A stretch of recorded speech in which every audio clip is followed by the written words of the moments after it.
જય શ્રી ગણેશાય નમઃ। કેમ છો મિત્રો? તમારું સ્વાગત છે મારા ચેનલ ભક્તિ કીર્તન બીના સાથેમાં। આજે હું તમારા સાથે શેર કરીશ ઘરમાં ગણપતિજીની સ્થાપના કેવી રીતના કરવાની, પૂજા વિધિ કેવી રીતના કરવાની।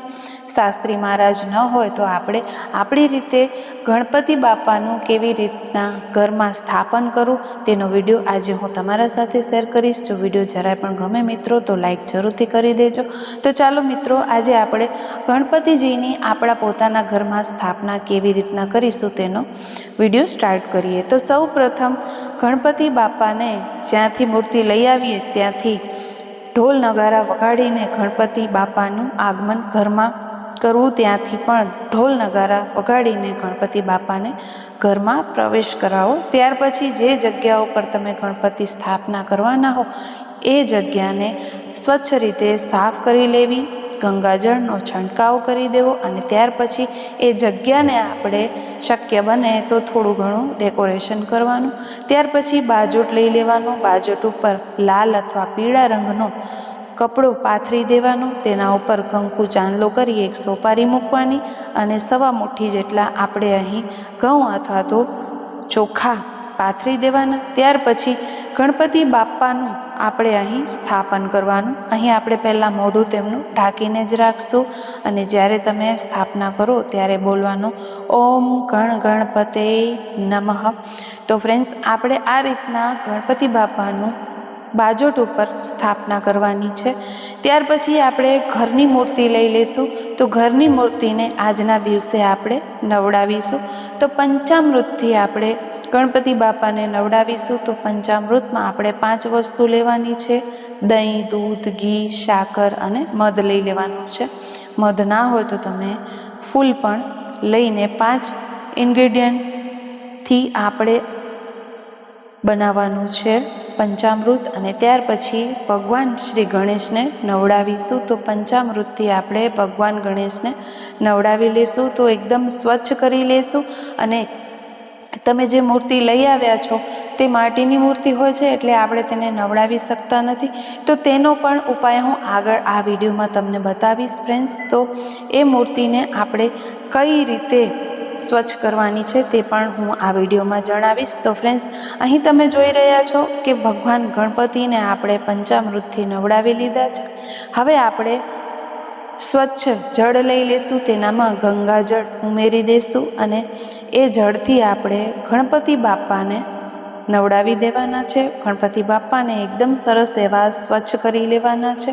તો આ આપણે ઘરની મૂર્તિની પૂજા કરીશું।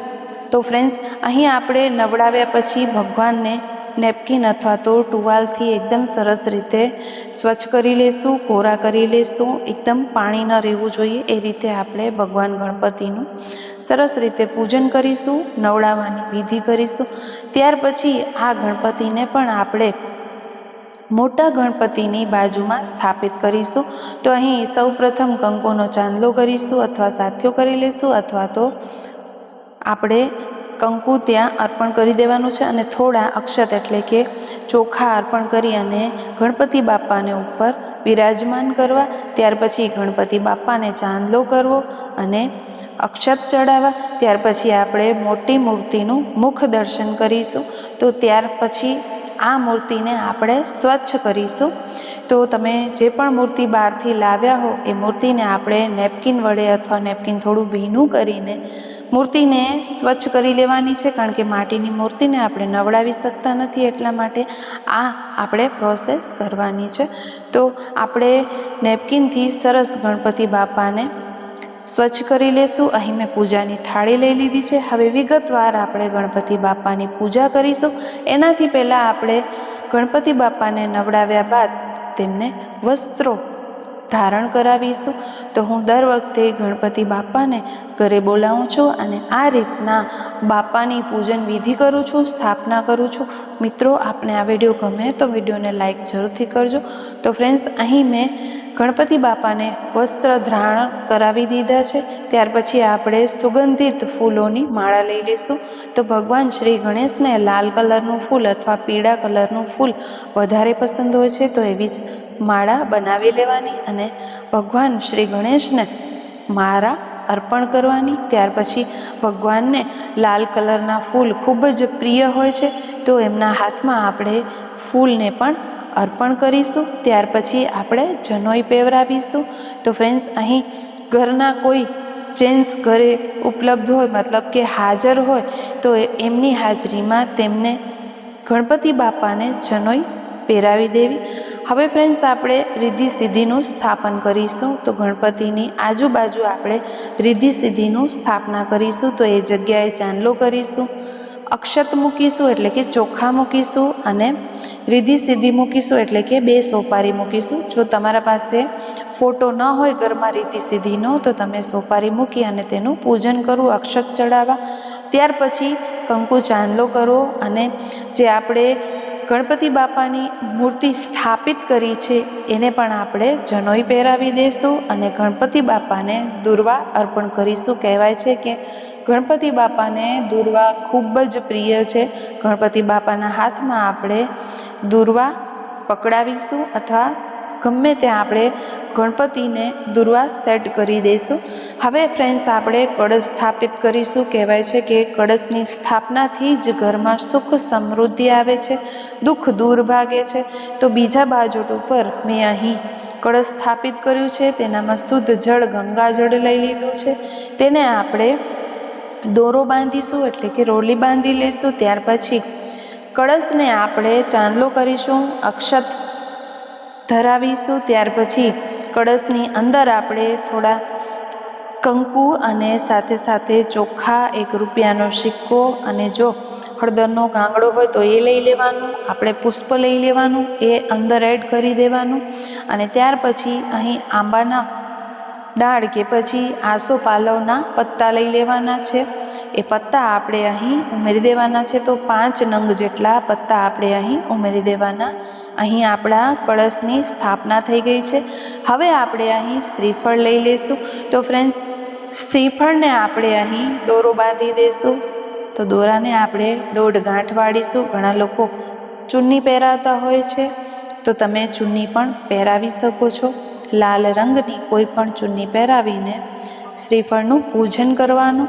તો અહીં આપણે દોરો બાંધી દીધો છે. હવે આપણે શ્રીફળ ઉપર કંકુનો ચાંદલો કરીશું, અથવા કંકુનો આપણે અહીં સ્વસ્તિક બનાવી લઈશું. તો આ રીતના આપણે સ્વસ્તિક બનાવવાનું છે, અને ભગવાન શ્રી ગણેશનું નામ મનમાં જપતું જવાનું છે કે પૂજા દરમિયાન કંઈ પણ ભૂલ થઈ હોય તો ગણપતિ દાદા અમને માફ કરજો. તમારા નાના બાલુડા સમજીને અમારી ભૂલોને માફ કરી અને અમારી પૂજા સ્વીકારજો. તો ફ્રેન્ડ્સ, અહીં તમે જોઈ રહ્યા છો કે આપણે સાથીઓ બનાવી લીધો છે. ત્યાર પછી વચ્ચે 4 ટપકા કર્યા છે અને અક્ષત ઉપર એડ કરી દીધા છે. હવે આ નારિયેળને આપણે કળશમાં સ્થાપિત કરીશું. ત્યાર પછી ગણપતિ દાદાને આપણે કંકુનો ચાંદલો કરીશું, અબીલ ગુલાલનો ચાંદલો કરીશું, તેમના પગની પૂજા કરીશું. અને ત્યાર પછી આપણે ગણપતિ દાદાને અબીલ ગુલાલ વડે છાંટણા કરીશું. ત્યાર પછી આપણે અક્ષતથી વધાવીશું ગણપતિ દાદાને. અક્ષતથી વધાવી લો એટલે ભગવાનના દુખણા લેવાના.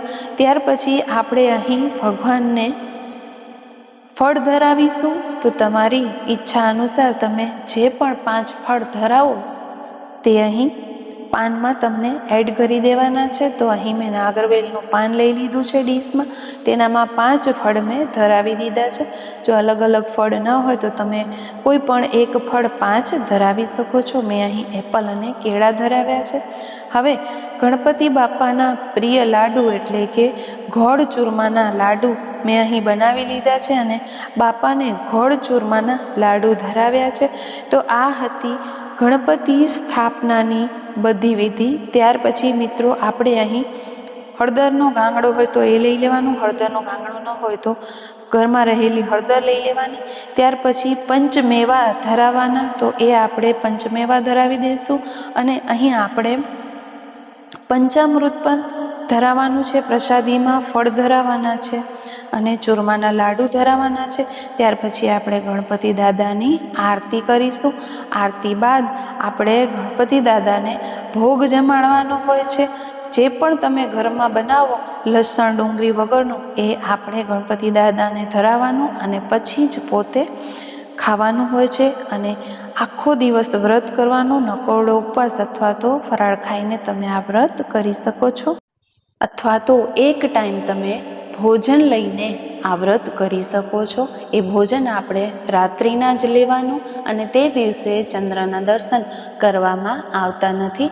તો આ રીતે આપણે ગણપતિ બાપાની ઘરે વિધિ વિધાનથી સ્થાપના કરવી. આ વિધિ વિધાન દરમિયાન મારાથી કંઈ પણ ભૂલચૂક થઈ હોય તો મને માફ કરજો મિત્રો. અને આ વિડીયો તમને જરાય પણ ગમ્યો હોય તો વિડીયોને લાઈક કરી દેજો, શેર કરી દેજો. જે લોકો ઘરે ગણપતિની સ્થાપના કરે છે એમને જરૂરથી આ વિડીયો શેર કરજો.